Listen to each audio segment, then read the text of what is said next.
Hindi dapat ipasa sa mga guro ang obligasyon at teaching load para magturo ng reproductive health.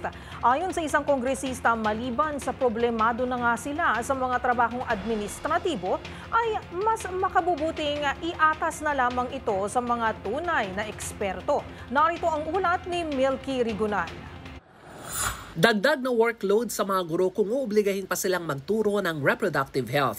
Ayon kay Pasig City Representative Roman Romulo, chairman ng House Committee on Basic Education and Culture, marami ng tungkulin ng mga guro at hindi na dapat pang ibigay sa kanila ang naturang responsibilidad. Sang-ayon si Romulo na dapat mga eksperto ang nagtuturo sa mga estudyante tungkol sa reproductive health para scientific ang approach at hindi lalabas na bastos ang pagtalakay sa topic. Reaksyon to ni Romulo matapos i-report ng DepEd na nagsagawa daw sila ng ilang araw na seminar sa mga guro tungkol sa pagtuturo ng reproductive health na sinimulan ng ipatupad noong termino ni dating Education Secretary Leonor Briones. Narito si Pasig City Representative Roman Romulo.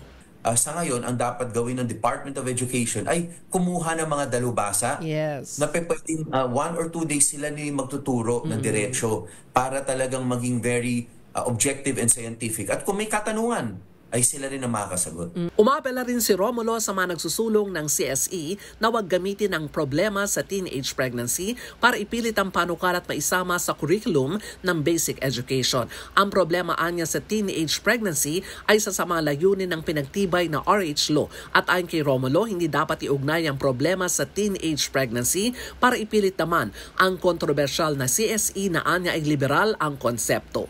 Para sa MBC TV Network News, ako si Milky Rigunan, una sa Pilipinas, una sa Pilipino.